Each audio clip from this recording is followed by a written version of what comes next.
I look back at things we were putting out and I personally was saying and doing in mid-late February, and I just cringe. It's amazing. In this first episode of the new series, I thought we might step back to think about the economics of the coronavirus, how economists have responded to this very different kind of shock to the global economy, and whether the right advice has been getting to governments as they try to cushion the blow. One of the best people I could think of for talking about all that was my old friend Adam Posen, who's been president of the Peterson Institute for International Economics since 2013 and also served for a while on the Bank of England's interest rate setting committee. Adam, thanks very much for being with us from your book-lined office. Thank you for having me, Stephanie. We're all living in a very different world from a couple of months ago or even a few weeks ago.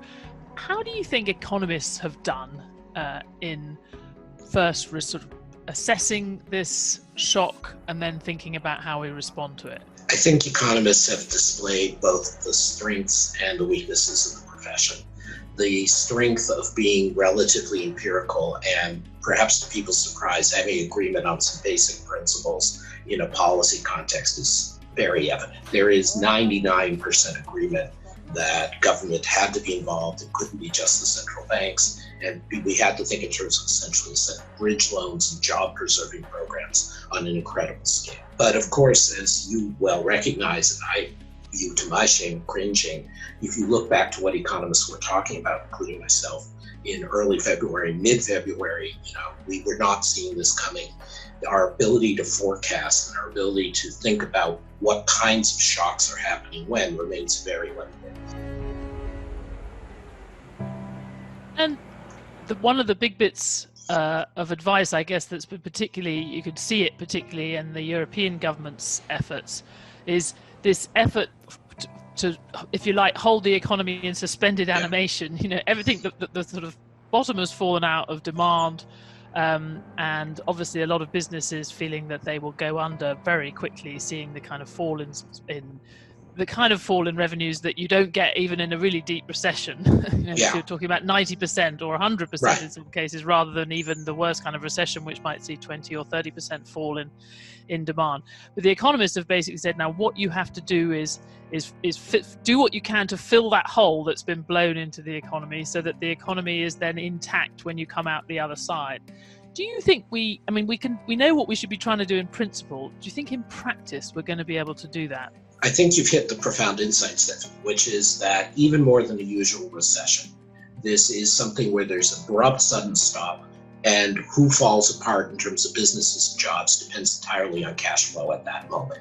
It's not about sort of merit. Did you have a good product? Did you invest? Did you save enough? It's really just the side of economic death is, do you have the cash right now, or do you happen to be in the wrong industry or the wrong place?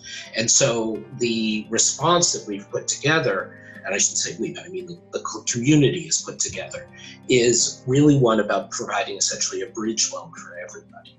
It's the goal to say, don't foreclose on mortgages, don't foreclose on loans, don't put people off of jobs if you can hold on to them, or if we, the government, we, the public, fund you to keep those jobs. Because there is this reality that once something goes under, if it's a company, if it's a job place, and people leave, that it's very hard to rebuild.